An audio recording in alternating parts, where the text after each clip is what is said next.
to the Warzone Amateur Hour podcast.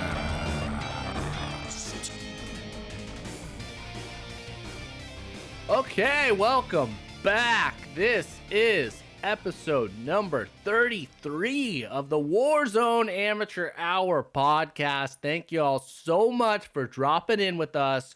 Tron here. At my side is my co-host, the 10-Inch-Cowboy. How was your week this week in the Warzone?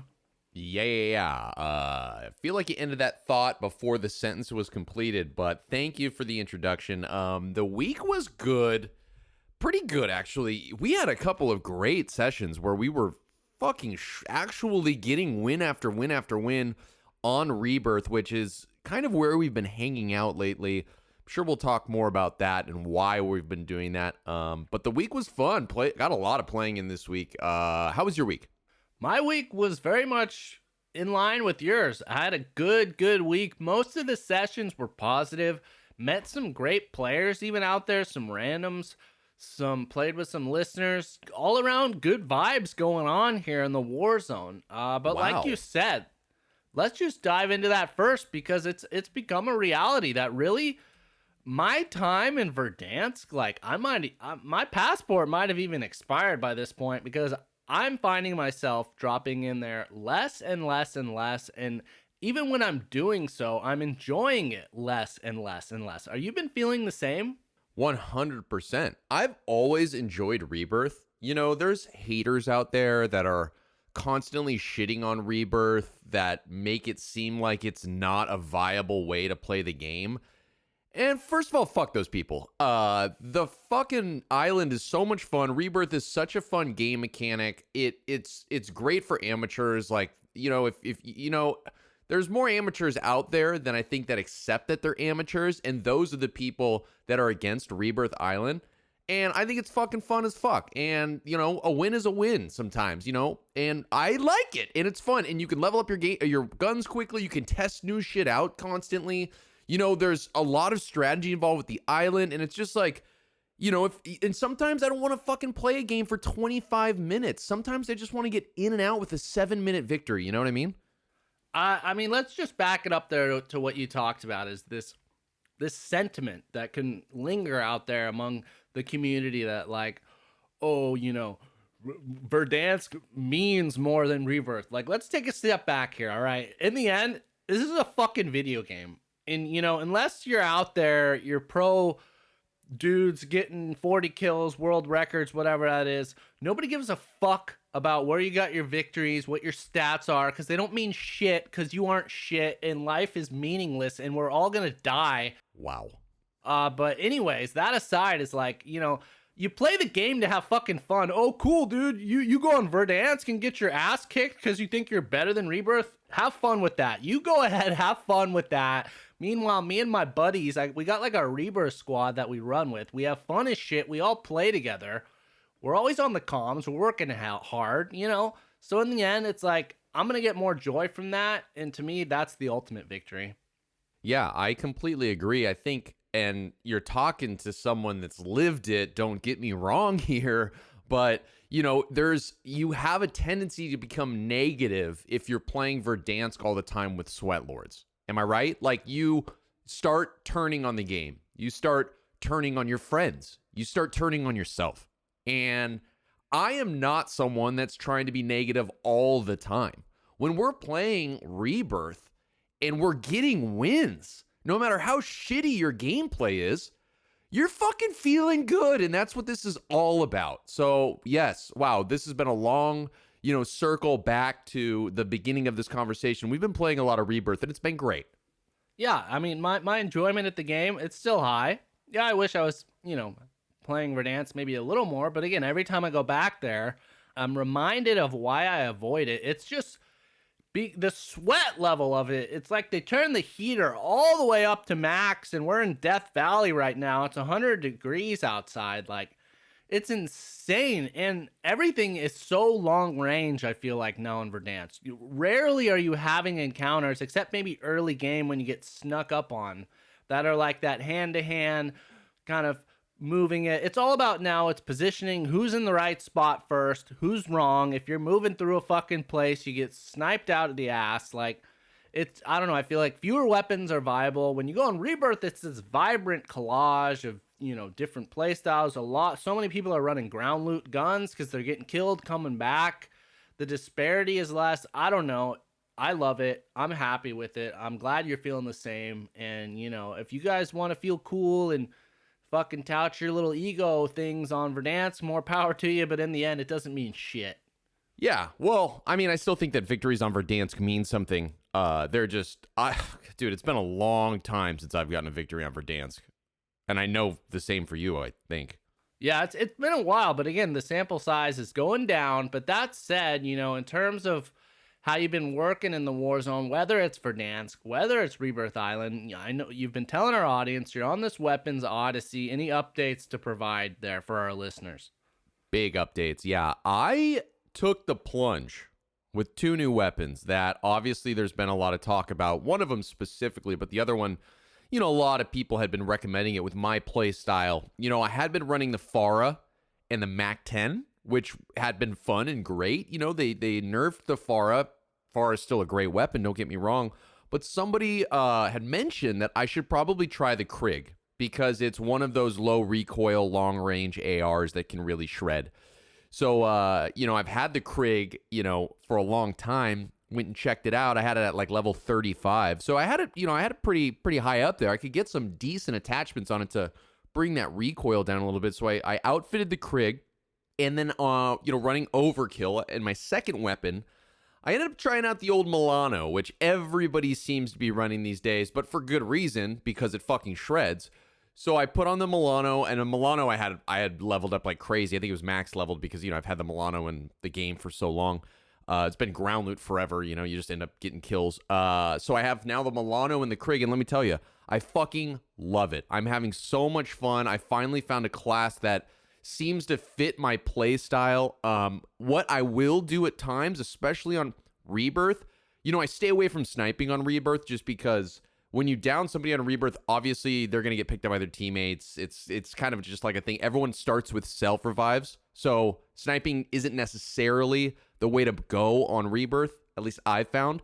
So like an amazing headshot, you're like, oh, sick. Well, they've revved up and you don't get the kill and they're still alive. Yeah, they burn their self or their buddy tapped them. So I try to stay away from sniping.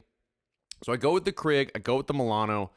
It's been great. I'm honestly having, I think it's one of my more favorite loadouts I've had. That and probably when the car was at its peak and sniping with the car. This is a great loadout. I'm really excited.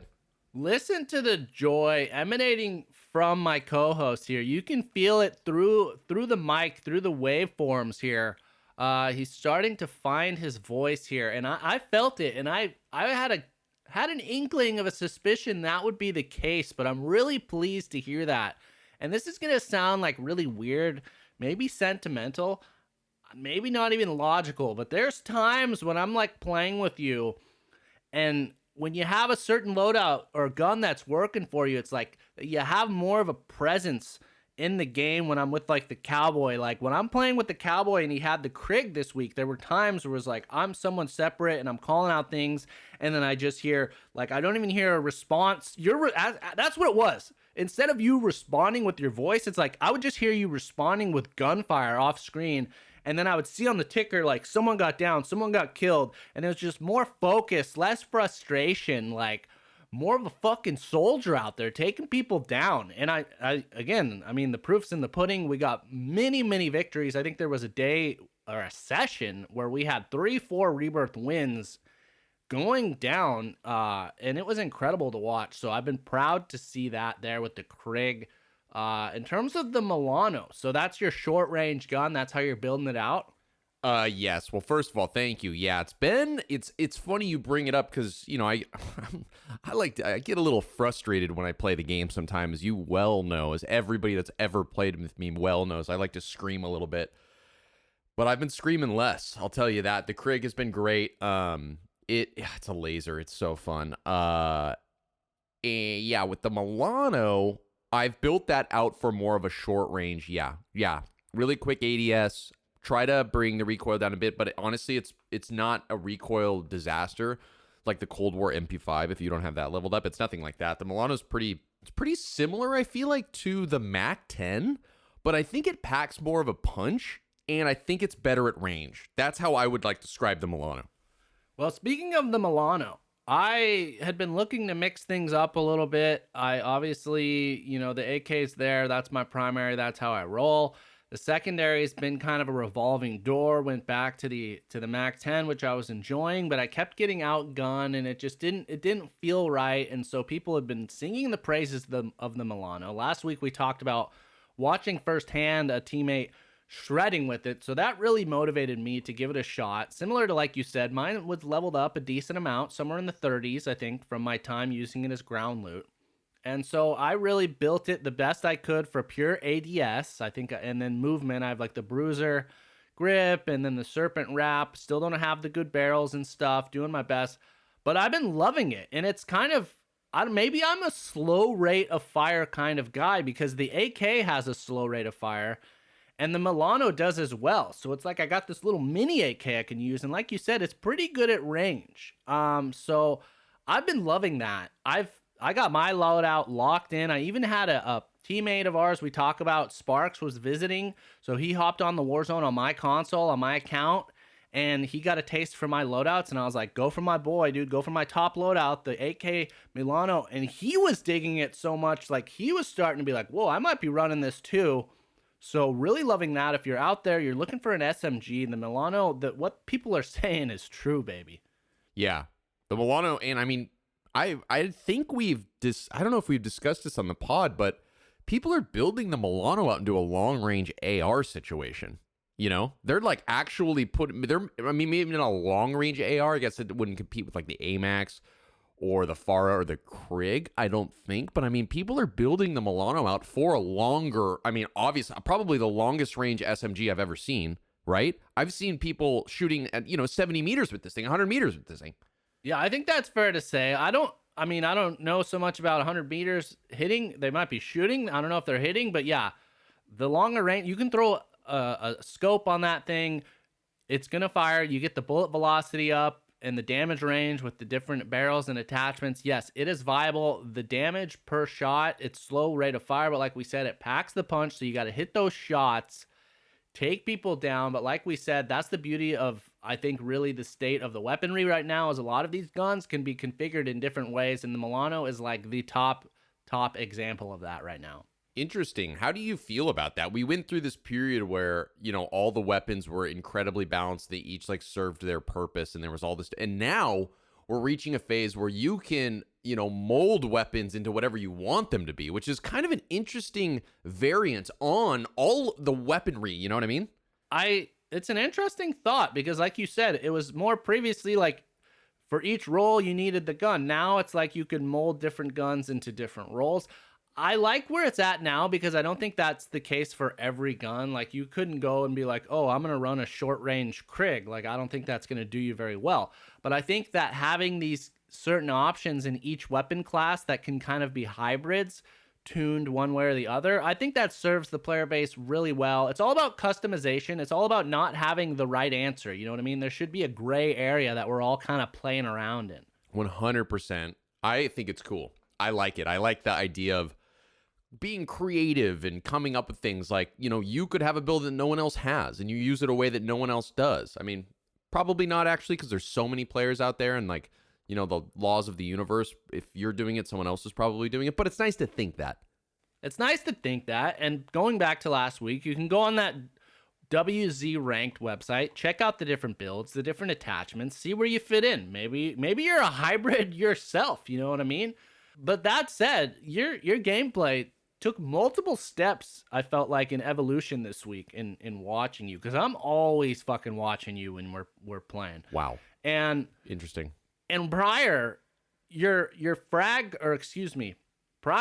lethal grenade of choice, or lethal item of choice, was a traditional frag grenade, which I think multiple times told you, like, what the fuck are you doing?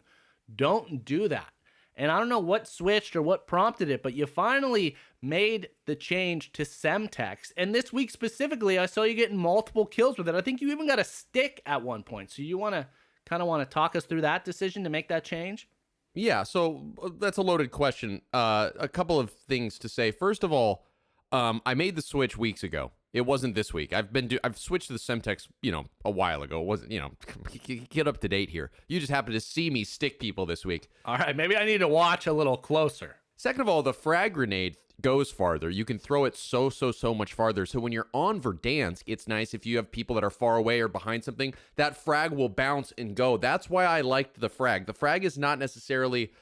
I'm not good at like cooking the frag and using it as a short range, but for longer range Verdansk throws, that's what I liked it for. So it serves a purpose. Don't just dismiss the frag like it's bullshit. The frag is great, but it's one thing. Us on Rebirth, though, the Semtex becomes in more handy because you're doing a lot more close range pushing, and I like it sticking to walls, sticking to things if I don't stick that fucking individual. You know what I'm saying? So... let's just be clear here. Each has their own purpose. Because we've been playing more Rebirth, I have switched to the Semtex. I'm not writing off the frag grenade, as you shouldn't either, because let me tell you, the frag is dope and has its purpose, and you can get it places, baby. I'm writing it off. It should not be in anyone's loadout, I say. Wow. It has, to me, 0 advantages over the Semtex. Yeah, you can throw it a greater distance. Yeah, except the fact that you can throw it further.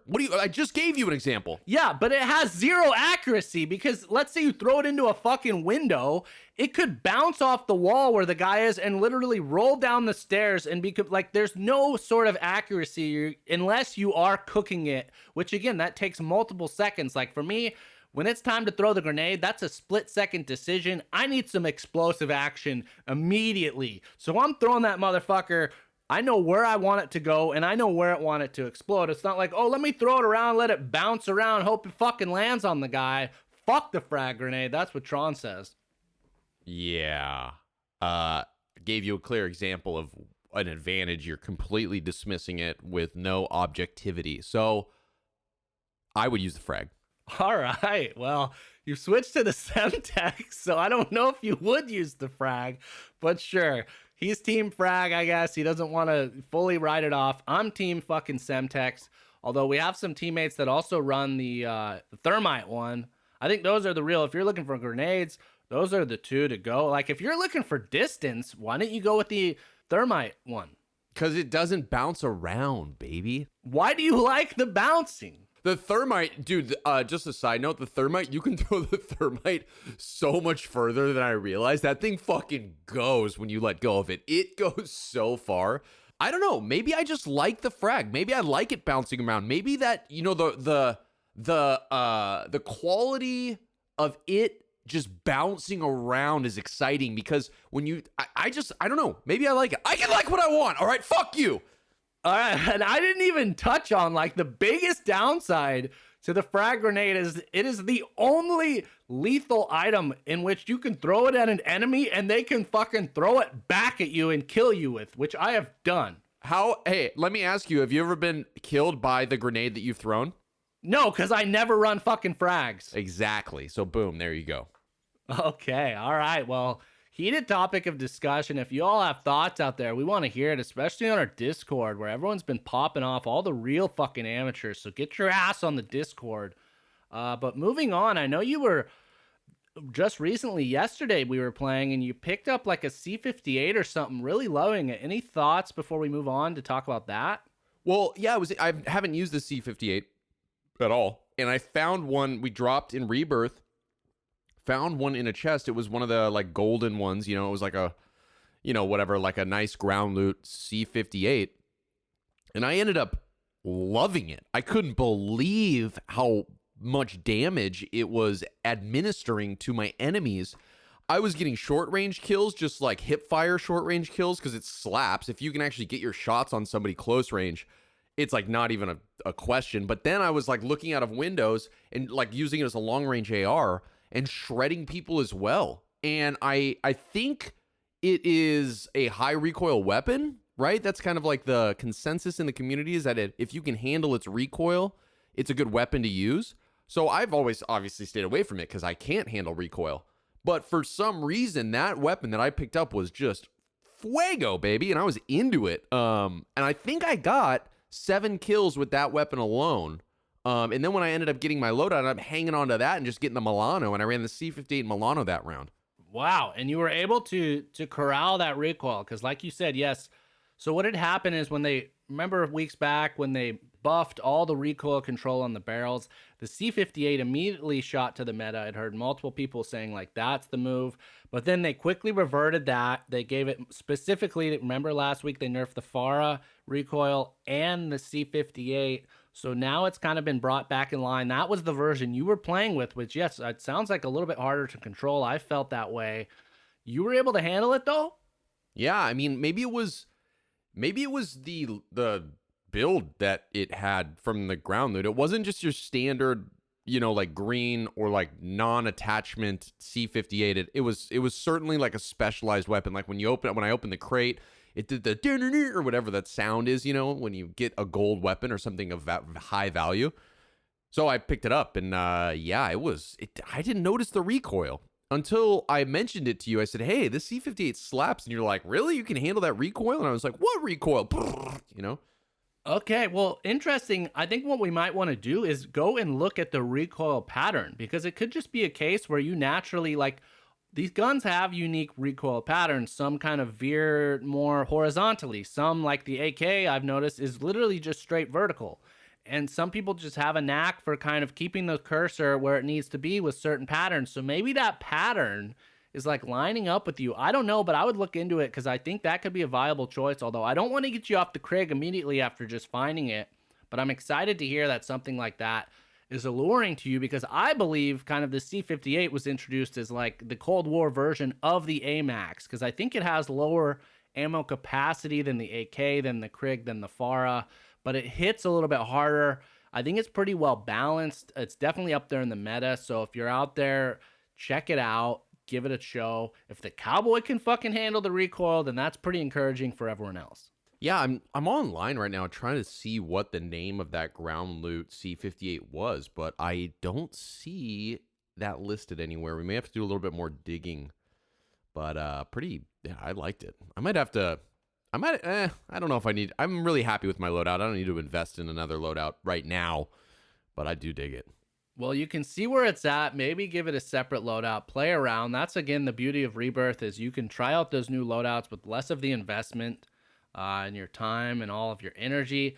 But that said, the big news for the Cowboy this week is we've been teasing it, is his launching into the next generation of consoles with the PlayStation 5, which was bestowed upon him by yours truly this past weekend. So he fired it up. I want to hear on the podcast the Cowboys' PS5 first impressions in Warzone. Let's hear it. Well, I think, okay, so this is going to be really probably not as exciting as everyone is hoping for. I don't know what you were expecting, but I think my first impression was that this is going to sound so lame. The PS5, it runs quicker. It's snappier, obviously. Like when I start up Warzone and it's like, do you want to play? Yes. It signs in. Let me hit X. And it's like, the little steps to get to actually fucking playing the game. Those are much quicker. Getting into lobbies, I'm in there with 60 seconds in the pregame lobby, baby, and I'm shredding right off the bat. So that's different. The gameplay itself wasn't like astonishing. I think the biggest thing that I noticed was that I can see distance better. Like nothing is as pixelated anymore. It's like I can see the entire map. If I look and I'm sniping, there's not like a mountain or something like that like doesn't have any like definition to it. It's all defined. I can see everything, which is really, really nice. I think one of my biggest issues is that I'm playing on a shit TV. I don't have a 4K TV. It's actually an old shitty TV. It's a flat screen. Don't, judge me too hard, but it is not the type of TV I think that really utilizes the great aspects of the PS5. So I need to step up my TV game. That's on me, but I'm really enjoying it. I think that I really like the controller. Everything seems just crisper and nicer, and it's like a whole nother tier of playing the game.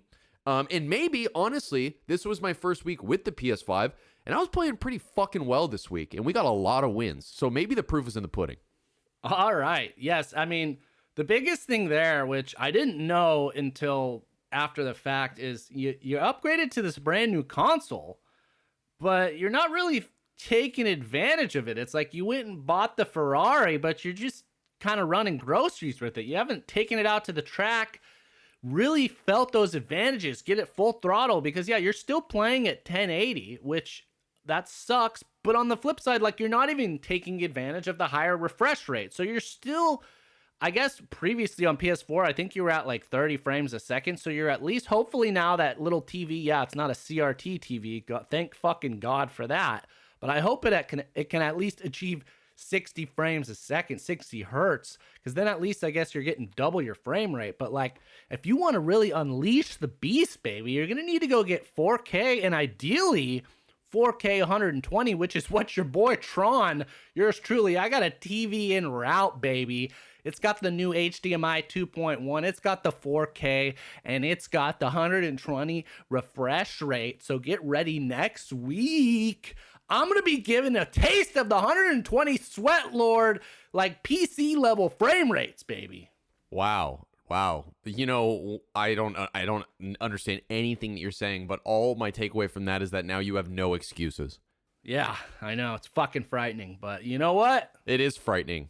I'm going to make it work, baby. Maybe not on Verdansk, but in Rebirth, I am going to make it work. Wow. Yeah, no, I think I need to get a new TV, it sounds like.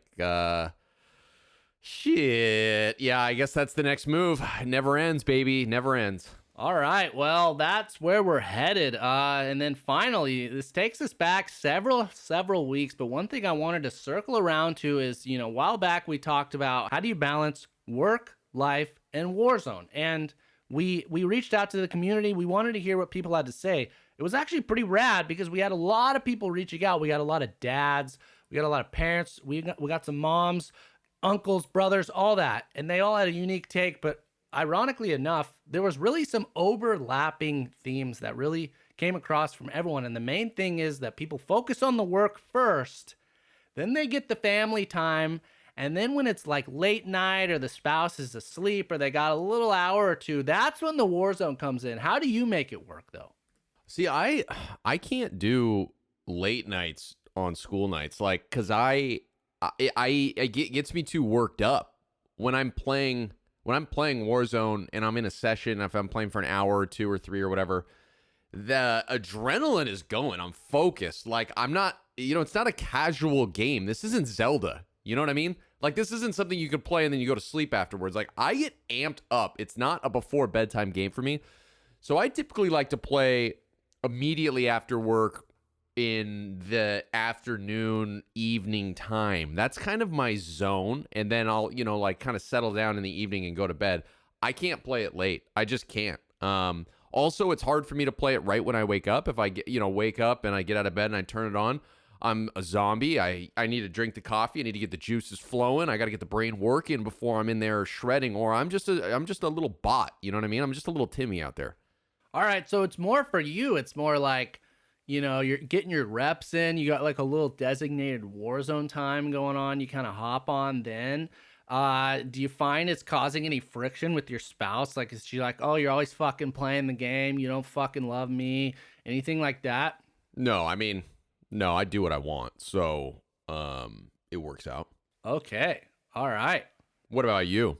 You know, it varies. There was a period of time where, you know, in terms of the work balance, it wasn't really there, let's just say. All right, Tron was really scrapping by, trying to get by. And when you're in that kind of financial situation and then you're sitting on a Warzone playing all fucking, you know, all the time, yeah, I was building up some guilt in terms of myself. We talked week backs, like I shifted my Warzone schedule to weekends only.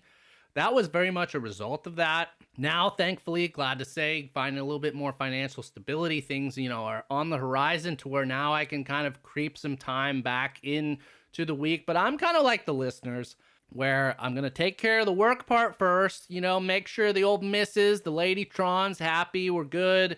And then take an hour or two to play some Warzone. And for me, I found, like, I've had where she's on vacation right now out of the house, so I've had all this time to play Warzone. And in theory, I was like, oh, I'm going to be playing so much. But really, I found, like, I can sit and play for 1 or 2 hours, and then I kind of hit a limit where I'm like, okay, I'm going to walk away. So I think really having those 1 to 2 hours, that's really all I need. But I was just curious to kind of hear where you're at with that and echo the sentiments. Yeah, I should certainly amend what I said earlier, because if my significant other listens to this, she's gonna not be happy about it. I always check. I always have to check to see if I can play. My Warzone situation is in her work area, so if she's in meetings and doing her thing, I can't just go in there and blow it up and start screaming, and that would be a big no-no. So, yeah, you got to work it out, but... Wow. So, mister, I do what I want. I know. I realize she might listen to this, and could be some bad news right there. All right. Well, I'm sure many Warzone Amateur Hour listeners out there can relate to that sentiment. But that is going to do it for us this week on the Warzone Amateur Hour podcast. We know it's a bit shorter of an episode, but to help make up for that, we got some exciting news that our promised aforementioned Warzone Amateur Hour breakdown of the World Series of Warzone. It should be live by the time of this podcast release, so check out our YouTube page. We break down a full match from the perspective of one of the teams. Really eye-opening stuff. Any thoughts on that to tease it up for our listeners before we sign off here? I just had a lot of fun with it. If people like this, if we put this out there and there's a good response to it, I think we should do it all the time. I had so much fun recording that. It's just, I love watching good players play and breaking it down and kind of getting in the mind of them. I think it's super helpful as an amateur player. I'm all about it. I can do it all day long every day. So if you dig it, let us know because we will do more of them. Yes, please check it out. Like, comment, subscribe on our YouTube. Follow and subscribe or whatever the fuck they're calling it these days. Wherever you get your podcast, again, share it far and wide. We're growing. We got some more plans for expansion. We got some more videos on the horizon. And now we got PS5 action with the Cowboys. So once he upgrades his TV, we're going to get real more opportunities for gameplay and 1080. We got to keep the production value high because that's what we do. That's all we do. We are production value. That's one thing you'll always get with this podcast or any video that we make.